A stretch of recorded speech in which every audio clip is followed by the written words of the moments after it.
Hello friends, welcome back to the video. So ഇന്ന് നമ്മൾ വന്നിട്ടുള്ളത് 125cc സെഗ്മെൻറ്റിലെ സ്കൂട്ടേഴ്സിലാണ് one of the best and value for money ആയിട്ടുള്ള ഒരു സ്കൂട്ടറുമായിട്ടാണ്. അതുപോലെ തന്നെ എൻ്റെ വൺ ഓഫ് ദ ഫേവറേറ്റും സ്കൂട്ടർ കൂടിയാണിത്. ടി വി എസിൻ്റെ എൻഡോർക്ക് 125 റേസ് എഡിഷൻ എന്ന് പറഞ്ഞ മോഡലാണ് നമ്മൾ വന്നിട്ടുള്ളത്. സോ ഈ ഒരു മോഡലിൽ അത്യാവശ്യം നല്ല രീതിയിൽ റൈഡിങ് കംഫർട്ടും അതുപോലെ തന്നെ ഫീച്ചർ വൈസ് ആണെങ്കിൽ മുൻപന്തിയിൽ തന്നെ നിൽക്കുന്ന ഒരു മോഡൽ ഏരിയയാണ് കേട്ടോ. അപ്പോൾ ഈ ഒരു മോഡലിൻ്റെ സ്പെസിഫിക്കേഷൻസ് അതുപോലെ തന്നെ നമുക്ക് കംഫർട്ട് കാര്യങ്ങൾ അങ്ങനത്തെ പോസിറ്റീവ്സ് നെഗറ്റീവ്സ് മൈലേജ് അങ്ങനെ എല്ലാ ഡീറ്റെയിൽസും ഇൻക്ലൂഡ് ഒരു ഡീറ്റെയിൽ റിവ്യൂ കാര്യങ്ങളാണ് നമ്മൾ വന്നിട്ടുള്ളത്. അപ്പോൾ 2024 മോഡലാണ്. അപ്പോൾ ഈ ഒരു മോഡലിൻ്റെ ഡീറ്റെയിൽ ആയിട്ട് റിവ്യൂ കാര്യങ്ങൾ നോക്കിയാലോ. ഓക്കെ, അപ്പോൾ എന്നത്തെ പോലെ നമുക്ക് ഫ്രണ്ട് ഡിസൈനിൽ നിന്ന് തന്നെ തുടങ്ങാം. ഡിസൈൻ വൈസ് നോക്കുകയാണെങ്കിൽ നമ്മൾ പ്രീവിയസ്ലി കണ്ടുവരുന്ന ആ ഒരു സെയിം ഡിസൈൻ കാര്യങ്ങളാണ്. കാര്യമായ ഒരു ചേഞ്ചും കാര്യങ്ങളൊന്നും ഈ ഒരു മോഡലിലില്ല. അപ്പോൾ നമുക്ക് ഫ്രണ്ടിൽ നോക്കുകയാണെങ്കിൽ ആ ഒരു ടി ഷേപ്പിലുള്ള ഒരു DRL കാര്യങ്ങൾ നൽകിയിട്ടുണ്ട്. സോ അത്യാവശ്യം നല്ല ഐ ക്യാച്ച് ആയിട്ടുള്ള DRL കാര്യങ്ങളാണ് കേട്ടോ. അതുപോലെ തന്നെ ഹെഡ്ലൈറ്റ് പോർഷൻ ആണെങ്കിലും നമുക്ക് LED കാര്യങ്ങളൊക്കെയാണ് നൽകിയിട്ടുള്ളത്. സോ ആ ഒരു ഫ്രണ്ട് ലുക്ക് കാര്യങ്ങളൊക്കെ അത്യാവശ്യം നല്ല രീതിയിൽ സ്പോർട്ടി ആൻഡ് എയറോഡൈനാമിക് ആയിട്ടുള്ളൊരു ഡിസൈനിങ് കാര്യങ്ങളൊക്കെയാണ്. പിന്നെ ഇൻഡിക്കേറ്റേഴ്സ് ആണെങ്കിലും നമുക്ക് ഹാലോജൻ തന്നെയാണ് നൽകിയിട്ടുള്ളത്, LED കാര്യങ്ങളൊന്നും അല്ല നൽകിയിട്ടുള്ളത്. ഓവറോൾ ആ ഫ്രണ്ടിലെ ലുക്കും കാര്യങ്ങളൊക്കെ എനിക്ക് പേഴ്സണലി ഭയങ്കര ഇഷ്ടപ്പെട്ട ഒരു ലുക്കും കാര്യങ്ങളാണ് കേട്ടോ എൻഡോർക്കിൻ്റെ. അതുപോലെ നമുക്ക് ആ സെൻറ്റർ പോർഷനിലാണ് നമുക്കൊരു ഗ്ലേസിങ് കാര്യങ്ങൾ വരുന്നത്. സെൻറ്റർ പോർഷനിൽ ഗ്ലേസിങ് വരുന്ന ഒരു ബ്ലാക്ക് കാര്യങ്ങളാണ്. ബട്ട് സൈഡ് പാനൽ കാര്യങ്ങൾ വരുമ്പോൾ നമുക്കത് മാറ്റ് ഫിനിഷ് കാര്യങ്ങളാണ് വരുന്നത്. സോ ഒരു ഫുൾ ഗ്ലേസിങ് ആയിട്ടുള്ളൊരു മോഡൽ കാര്യങ്ങളല്ല, മാറ്റ് ഫിനിഷ് പ്ലസ് ഗ്ലേസിങ് കാര്യങ്ങൾ മിക്സ് ആയിട്ടുള്ള രീതിയിലാണ് നൽകിയിട്ടുള്ളത്. പിന്നെ ഈ ഒരു ഗ്രേ പോർഷനും കാര്യങ്ങളിലാണ് നമുക്ക് ആ ഒരു 125ൻ്റെ ഒരു സ്റ്റിക്കറും കാര്യങ്ങളാണ് നൽകിയിട്ടുള്ളത്. സോ മിനിമലിസ്റ്റിക് ആയിട്ടുള്ള സ്റ്റിക്കർ വർക്ക് കാര്യങ്ങളാണ് നൽകിയിട്ടുള്ളത്. അതും അത്യാവശ്യം നല്ല രീതിയിൽ ലുക്കും കാര്യങ്ങളിലും നൽകുന്ന രീതിയിലുള്ള ഒരു ഡിസൈനും കാര്യങ്ങളാണ്. സോ റേസ് എഡിഷൻ എന്ന് പറഞ്ഞ പോലെ തന്നെ ആ റേസിംഗ് ബേസിലായിട്ടുള്ള ഒരു സ്റ്റിക്കർ വർക്ക് കാര്യങ്ങളൊക്കെയാണ് നൽകിയിട്ടുള്ളത് കേട്ടോ. ഓവറോൾ ഫ്രണ്ട് ലുക്ക് കാര്യങ്ങളൊക്കെ അത്യാവശ്യം നല്ല രീതിയിൽ അട്രാക്റ്റീവും കാര്യങ്ങളൊക്കെയാണ് നൽകിയിട്ടുള്ളത്. നമുക്ക് ആ ഒരു സൈഡ് പോർഷനിൽ നോക്കുകയാണെങ്കിൽ സീറ്റിന് തൊട്ടതായിട്ട് നമുക്ക് റെഡ് പോർഷനൊക്കെയാണ് പെയിൻറ്റിങ് വരുന്നത്. റയർ പോർഷനിലോട്ട് നോക്കുകയാണെങ്കിൽ നമുക്ക് ഇവിടെ ഒരു ഗ്രാബ് റെയിൽ കാര്യങ്ങൾ നൽകുക സ്പ്ലിറ്റഡ് ആയിട്ടാണ്. നമ്മൾ പാർട്ടികളിലും കണ്ടുള്ള ഗ്രാബ് റെയിലാണ് നൽകിയിട്ടുള്ളത്. പിന്നെ LED ബ്രേക്ക് ലൈറ്റ് കാര്യങ്ങളൊക്കെയാണ് നൽകിയിട്ടുള്ളത്. അതുപോലെ തന്നെ ഇൻഡിക്കേറ്റേഴ്സ് നമ്മൾ ഇപ്പോൾ സ്കൂട്ടേഴ്സിൽ കാണുന്ന പോലെയല്ല, ബൈക്കിൽ കാണുന്ന ഒരു ഇൻഡിക്കേറ്റേഴ്സ് കാര്യങ്ങളൊക്കെയാണ് പ്രൊവൈഡ് ചെയ്തത്. ഇനി വണ്ടിയുടെ എഞ്ചിൻ ഭാഗത്ത് നോക്കുകയാണെങ്കിൽ 124cc സിംഗിൾ സിലിണ്ടർ 3 വാൽവ് എഞ്ചിനാണ് ഈ ഒരു മോഡൽ വരുന്നത് കേട്ടോ. ഇതിൻ്റെ മാക്സിമം പവർ ഔട്ട്പുട്ട് വരുന്ന 9.25 bhp ആയിട്ട് 7000 RPM-ലും 10.6 Nm ടോർക്ക് ആയിട്ട് 5500 RPM-ലാണ് ഈ ഒരു വണ്ടി പ്രൊഡ്യൂസ് ചെയ്യുന്നത്. അത്യാവശ്യം നല്ലൊരു ആക്സിലറേഷൻ കാര്യങ്ങളുണ്ട് കേട്ടോ, കാരണം ഇനീഷ്യൽ ടോർക്കും കാര്യങ്ങളും. പിന്നെ ഈ ഒരു മോഡൽ നമുക്ക് കിക്ക് സ്റ്റാർട്ട് കാര്യങ്ങൾ പ്രൊവൈഡ് ചെയ്തിട്ടുണ്ട്. FI വണ്ടി ആണെങ്കിലും so self start plus kick സ്റ്റാർട്ടാണ് ഈ ഒരു വണ്ടിയിൽ പ്രൊവൈഡ് ചെയ്തിട്ടുള്ളത്. സോ പെർഫോമൻസ് വൈസ് അത്യാവശ്യം നല്ല രീതിയിലുള്ള ഇനീഷ്യൽ പുള്ളിയും കാര്യങ്ങളും ഉണ്ട്. അതുപോലെ തന്നെ ടോപ്പ് സ്പീഡ് വരുന്നത് 90 ആണ്. മാക്സിമം പുൾ ഔട്ട് ചെയ്തപ്പോഴും ആ ഒരു 90 കാര്യങ്ങളൊക്കെയാണ് നമുക്ക് കിട്ടുന്നത്. സോ ഒരു ഡീസൻ്റ് ആയിട്ടുള്ള പെർഫോമൻസ് കാര്യങ്ങളാണ് ഈ ഒരു വണ്ടിക്ക് വന്നിട്ടുള്ളത്. അതുപോലെ വൈബ്രേഷൻസ് കാര്യങ്ങൾ എനിക്ക് അത്രത്തോളം ഫീൽ ചെയ്തില്ല. പിന്നെ മൈലേജ് ഒരു 40 ആ റേഞ്ചിലാണ്, 40 സംതിങ് ആണ് കിട്ടുന്നത്. ബട്ട് പ്രോപ്പറായിട്ടുള്ള മൈലേജ് ടെസ്റ്റ് കാര്യം നമ്മൾ ഈ ഒരു വണ്ടിയിൽ ചെയ്യാൻ ഉദ്ദേശിക്കുന്നുണ്ട്. ഇനി സീറ്റിൻ്റെ പോർഷനിലോട്ട് നോക്കുകയാണെങ്കിൽ അത്യാവശ്യം വൈഡറായിട്ടുള്ള സീറ്റും കാര്യങ്ങളാണ് കേട്ടോ. പില്ലിയനാണെങ്കിലും അതുപോലെ തന്നെ റൈഡറിനാണെങ്കിലും നല്ല രീതിയിൽ വൈഡറായിട്ടുള്ള നല്ല സോഫ്റ്റ് ആയിട്ടുള്ള സീറ്റും കാര്യങ്ങളൊക്കെയാണ് ഈ ഒരു മോഡൽ നൽകിയിട്ടുള്ളത്. അതുപോലെ പിന്നിയൻ സീറ്റാണെങ്കിലും ചെറിയൊരു കട്ടിങ് കാര്യങ്ങൾ വന്ന ആ ഒരു സ്പ്ലിറ്റ് രീതിയിലാണ് നൽകിയിട്ടുള്ളത്. പിന്നെ നമുക്ക് സ്റ്റിച്ചിങ് കാര്യങ്ങളൊക്കെ ആണെങ്കിലും ബ്ലാക്കിൽ നമുക്ക് റെഡ് ലൈനാണ് സ്റ്റിച്ചിങ് കാര്യങ്ങൾ വന്നിട്ടുള്ളത്. സോ ഒരു പ്രീമിയം ആയിട്ടുള്ള ഫീലിംഗ് കാര്യങ്ങളും വരുന്നുണ്ട്. സ്റ്റോക്കായിട്ട് വരുന്ന സീറ്റ് കവർ കാര്യങ്ങളാണ് കേട്ടോ. സോ സീറ്റിൻ്റെ പോർഷനിലാണെങ്കിലും സീറ്റിൻ്റെ ആ ഒരു കവറിങ് കാര്യങ്ങളാണ് അത്യാവശ്യം നീറ്റായിട്ടുള്ളതാണ്. അതുപോലെ തന്നെ നമുക്ക് സീറ്റ് ഓപ്പണിങ് കാര്യങ്ങളൊക്കെ നമുക്ക് റയർ പോർഷനിലാണ് അതിൻ്റെ കീ ഹോൾ കാര്യങ്ങൾ നൽകിയിട്ടുള്ളത്. ഇപ്പോൾ ബേസിക്കലി ഇപ്പോൾ എല്ലാ വരുന്ന വണ്ടികളിലും നമുക്ക് ഫ്രണ്ടിൽ തന്നെയാണ് സീറ്റ് ഓപ്പണിങ്ങും അതുപോലെ ഫ്യൂലിൻ്റെ ഓപ്പണിങ് കാര്യങ്ങൾ നൽകുന്നത്. പക്ഷേ ഈ ഒരു മോഡലിൽ നമുക്ക് റയർ സീറ്റിൻ്റെ തൊട്ട് താഴെ തന്നെയാണ് നൽകുന്നത്. നമുക്ക് ലെഫ്റ്റ് സൈഡിലോട്ട് തിരിച്ച് കഴിഞ്ഞ് കഴിഞ്ഞാൽ ഫ്യൂലിൻ്റെ ഓപ്പൺ ആവും. റൈറ്റ് സൈഡിലോട്ടാണെങ്കിൽ നമുക്ക് ബൂട്ട് സ്പേസ് കാര്യങ്ങൾ ഓപ്പൺ ആവുകയും ഞാനും ചെയ്യും. 20 ലിറ്റേഴ്സിൻ്റെ ബൂട്ട് സ്പേസ് ആണ്. സോ അത്യാവശ്യം വേണ്ട ഒരു സ്പേസും കാര്യങ്ങളും ഉണ്ട്. പിന്നെ നമുക്ക് ഇവിടെയായിട്ട് USB ചാർജിങ് പോർട്ട് കാര്യങ്ങളൊക്കെ നൽകിയിട്ടുണ്ടോ. പിന്നെ ലൈറ്റിങ് കാര്യങ്ങളൊക്കെ നമുക്ക് ഈ ഒരു ബൂട്ട് സ്പേസിനുള്ളിൽ തന്നെ പ്രൊവൈഡ് ആണ്. പിന്നെ ചില ഹെൽമെറ്റുകൾ ഫുൾ ഫേസ് ഹെൽമെറ്റുകൾ സ്യൂട്ടബിൾ അല്ല കേട്ടോ. ഇപ്പോൾ ആക്സറിൻ്റെ കാര്യങ്ങളൊക്കെ നിങ്ങൾ വെച്ച് നോക്കിയാലും ചില മോഡൽസ് ഒന്നും അതിനകത്ത് സ്യൂട്ടബിളായിട്ട് വരുന്നില്ല. ഹാഫ് ഫേസ് ഹെൽമെറ്റുകളെല്ലാം പക്കയായിട്ട് തന്നെ ഇരിക്കുന്നുണ്ട്. ഫുൾ ഫേസ് ഇരിക്കുന്നുണ്ട്, പക്ഷേ ചില മോഡൽസ് പർട്ടിക്കുലർ മോഡൽസ് മാത്രമാണ് സ്യൂട്ടബിളായിട്ട് എനിക്ക് ഫീൽ ചെയ്തത്. ഓക്കെ, ഇനി സസ്പെൻഷൻ്റെ ഭാഗത്തോട്ട് നോക്കുകയാണെങ്കിൽ നമുക്ക് ഫ്രണ്ടിൽ വന്നിട്ടുള്ള ടെലസ്കോപ്പിക് സസ്പെൻഷൻ കാര്യങ്ങളാണ്. അത്യാവശ്യം നല്ല രീതിയിൽ അതിനുള്ള പെർഫോമൻസ് അതിൽ സസ്പെൻഷൻ ഭാഗത്ത് കിട്ടുന്നുണ്ട് കേട്ടോ. കട്ടർ കാര്യങ്ങളൊക്കെ അത്യാവശ്യം നീറ്റായിട്ട് തന്നെ എടുത്ത് പോകുന്നുണ്ട്. അതുപോലെ തന്നെ നമ്മൾ ആ ഒരു ബമ്പ് കാര്യങ്ങൾ ചാടുവാണെങ്കിൽ പോലും സസ്പെൻഷൻ്റെ ഭാഗത്ത് നിന്ന് യാതൊരു വിധ അടിയോ കാര്യങ്ങളും ഫീൽ ചെയ്യുന്നില്ല. ഇനി റെയർ സസ്പെൻഷൻ്റെ ഭാഗത്തോട്ട് നോക്കുകയാണെങ്കിൽ പൊടിക്ക് ടൈറ്റ് ആയിട്ടുള്ള രീതിയിലാണ് എനിക്ക് ഫീൽ ചെയ്തത്. അത്രയ്ക്ക് സ്മൂത്ത് ആയിട്ടുള്ള രീതിയിലുള്ള ട്യൂണിങ് കാര്യങ്ങളൊന്നുമല്ല. പക്ഷേ അത്ര ഓവർ ടൈറ്റ് കാര്യങ്ങളൊന്നുമല്ല. പക്ഷേ കുറച്ച് ഒരു അടിപ്പ് കാര്യങ്ങളൊക്കെ എനിക്ക് റയർ സസ്പെൻഷൻ്റെ ഭാഗത്ത് നിന്ന് കിട്ടുന്നുണ്ട്. സോ ഓവറോൾ നമ്മൾ കൺട്രോളിലൊക്കെ റോഡിലേക്ക് പോകുമ്പോൾ ആ ഒരു ചെറിയൊരു അടിപ്പ് കാര്യങ്ങൾ എനിക്ക് റയർ സസ്പെൻഷൻ ഭാഗത്ത് കിട്ടിയിട്ടുണ്ട്. ബട്ട് ഓവറോൾ നൈസായിട്ട് തന്നെ സസ്പെൻഷൻ കാര്യങ്ങളൊക്കെ എടുത്ത് പോകുന്നുണ്ട് കേട്ടോ. ഓക്കെ, ഇനി എക്സോസ്റ്റിൻ്റെ ഭാഗത്ത് നോക്കുവാണെങ്കിൽ exhaust not one of my favourite ആണ് ഈ സ്കൂട്ടേഴ്സിൽ വെച്ച് നോക്കുമ്പോൾ. കാരണം അത്രയ്ക്കൊരു തമ്പും അതുപോലെ തന്നെ ആ ഒരു ബേസും കാര്യങ്ങളും ഉള്ള ഒരു എക്സോസ്റ്റ് നോട്ട് വളരെ കുറവായിട്ട് എനിക്ക് ഫീൽ ചെയ്തിട്ടുള്ളത്. സോ അത് ഈ ഒരു 125 സെഗ്മെൻറ്റിൽ ഒരു പ്രത്യേക ഫാൻ ബേസ് ഉള്ള ഒരു എക്സോസ്റ്റ് നോട്ട് തന്നെയാണ്. ജസ്റ്റ് ഞാൻ വണ്ടി സ്റ്റാർട്ടാക്കി കാണിച്ചു തരാം. അത്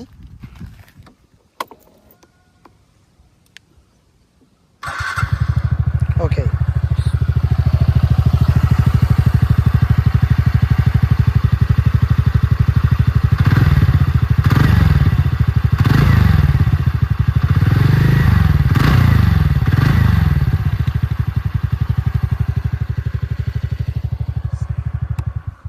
സോ അതേപോലെ ഈ ഒരു മോഡലിൽ നമുക്ക് ബ്രേക്കിൻ്റെ ഭാഗത്ത് നോക്കുവാണെങ്കിൽ ഫ്രണ്ടിൽ നമുക്ക് ഡിസ്ക് ബ്രേക്ക് കാര്യങ്ങളാണ് നൽകിയിട്ടുള്ളത്.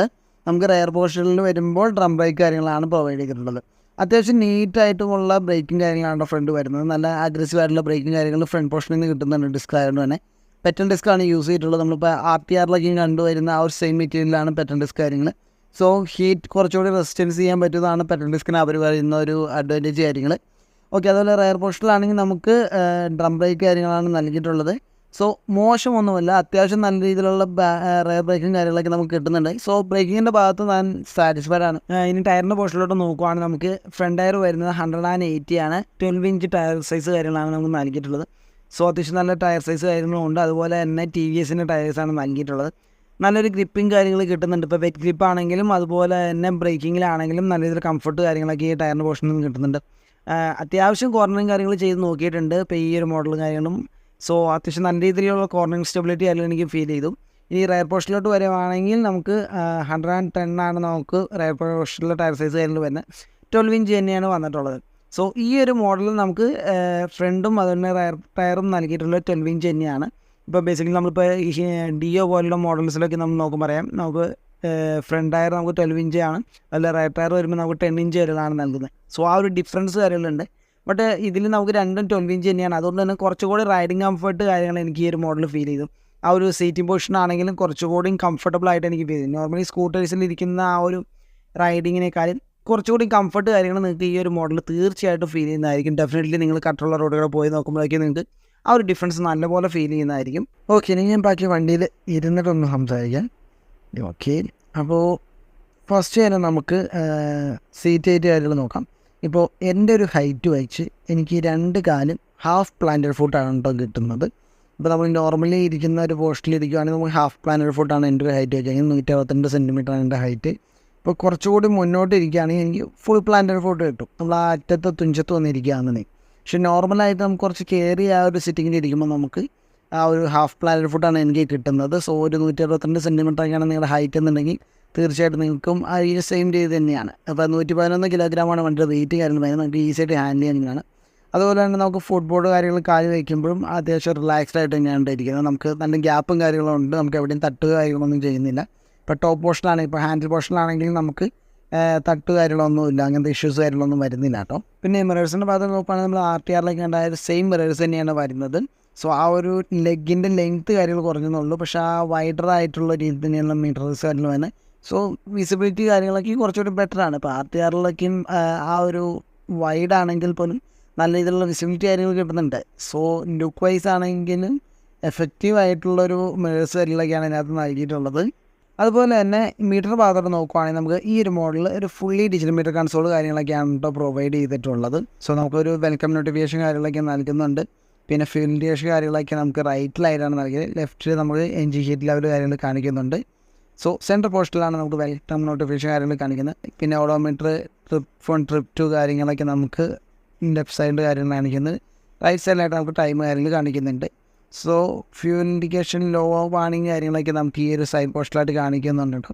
സോ ഇൻഡിക്കേഷൻ, സ്വിച്ചസ് കാര്യങ്ങൾ, എൻജിൻ വാണിംഗ് ലൈറ്റ് കാര്യങ്ങൾ, അങ്ങനത്തെ കേസസൊക്കെ നമുക്ക് സൈഡിൽ നൽകിയിട്ടുണ്ട്. സോ അത്യാവശ്യം വേണ്ട എല്ലാ ഫീച്ചേഴ്സും ഇൻക്ലൂഡ് ചെയ്തിട്ടുള്ള ഫുള്ളി ഡിജിറ്റൽ കൺസോൾ കാര്യങ്ങളാണ് ഈ മോഡലിൽ നൽകിയിട്ടുള്ളത്.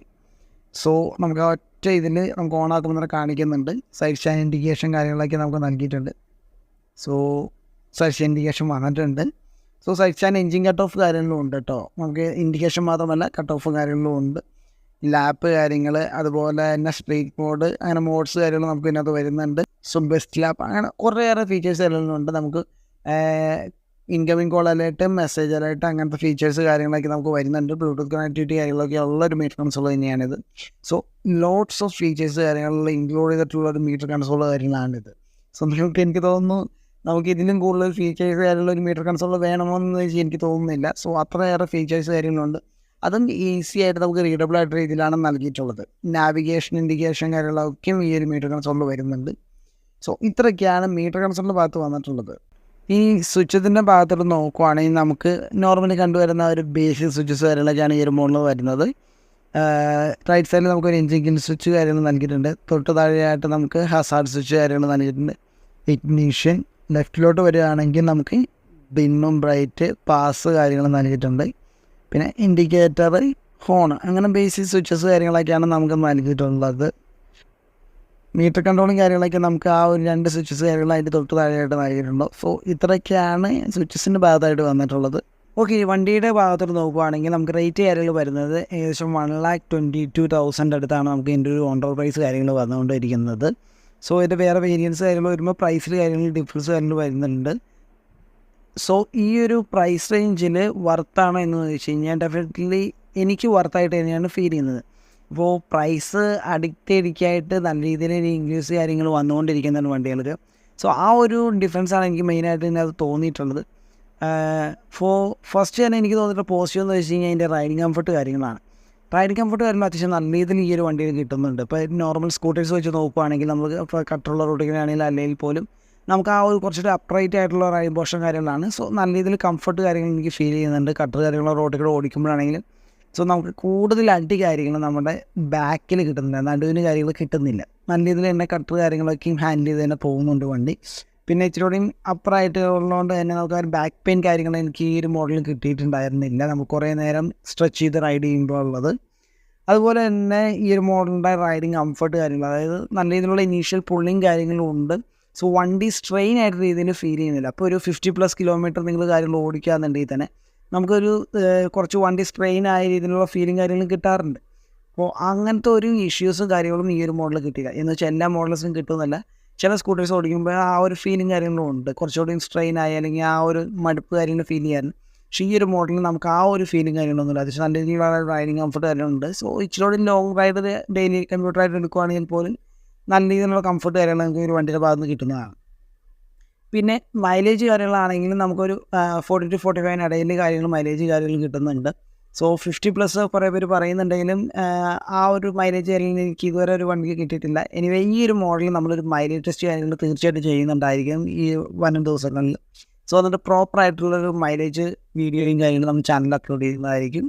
സോ മൈലേജ് നമുക്ക് അതിന് ശേഷം സംസാരിക്കും. ഓക്കെ, സോ ഇത്രയൊക്കെയാണ് ഈ വണ്ടിയുടെ ഭാഗത്ത് നോക്കുമ്പോൾ. ഇപ്പോൾ നിങ്ങളൊരു സ്കൂട്ടർ കാര്യങ്ങൾ നോക്കുന്നവരാണെന്നുണ്ടെങ്കിൽ സോ അത്യാവശ്യം നല്ലൊരു പെർഫോമൻസും അതുപോലെ തന്നെ ലുക്ക് കാര്യങ്ങളും റൈഡിങ് കംഫർട്ട് കാര്യങ്ങളും അങ്ങനെ എല്ലാം കൊണ്ടും ആപ്റ്റായിട്ടുള്ള വണ്ടി തന്നെയാണ് ടിവിഎസ് എൻ്റർ 125. സോ ഓവറോൾ നിങ്ങൾ ആ ഒരു സ്കൂട്ടർ കാര്യങ്ങൾ നോക്കുമ്പോൾ അത്യാവശ്യം നല്ല ലുക്കും അതുപോലെ തന്നെ പെർഫോമൻസും കാര്യങ്ങളും കുറച്ചൊരു റൈഡിങ് കംഫർട്ട് കാര്യങ്ങളും ഇമ്പോർട്ടൻസ് നൽകുന്നുണ്ടെങ്കിൽ തീർച്ചയായിട്ടും 125 സെഗ്മെൻറ്റിലാണെന്നുണ്ടെങ്കിൽ ഇത് നല്ലൊരു ചേഞ്ചസ് തന്നെയാണ്. സോ ഒരു ഡീസൻ്റ് ആയിട്ടുള്ള മൈലേജ്, അത്യാവശ്യം നല്ലൊരു റൈഡിങ് കംഫർട്ടും ലുക്കും കാര്യങ്ങളും എല്ലാം കൊണ്ടും ഒരു വാല്യൂ ഫോർ മണി ആയിട്ട് വർത്തായിട്ട് എനിക്ക് ഫീൽ ചെയ്തിട്ടുള്ളൊരു മോഡൽ തന്നെയാണ്. And one of my favourite scooter കൂടിയാണ് എൻ്റർ 125. ഞാൻ അത്യാവശ്യം നല്ല രീതിയിൽ സാറ്റിസ്ഫൈഡ് ആണ് ഈ ഒരു മോഡൽ. ഇതിൻ്റെ BS4 മോഡൽ നമ്മൾ യൂസ് ചെയ്തിട്ടുണ്ട്, അതുകൊണ്ട് തന്നെയാണ് അത്യാവശ്യം നല്ല രീതിയിൽ സാറ്റിസ്ഫൈഡ് ആയിട്ടുള്ള മോഡൽ കൂടിയാണിത്. അപ്പോൾ ഇത്രയൊക്കെ തന്നെയാണ് ഈ ഒരു മോഡലിൻ്റെ ഡീറ്റെയിൽ ആയിട്ടുള്ള റിവ്യൂ കാര്യങ്ങൾ. നിങ്ങൾക്കൊരു ഡൗട്ടുള്ള കാര്യങ്ങൾ തീർച്ചയായിട്ടും കമൻറ്റ് ചെയ്യാവുന്നതാണ്. അപ്പോൾ thanks for watching. See then, bye by.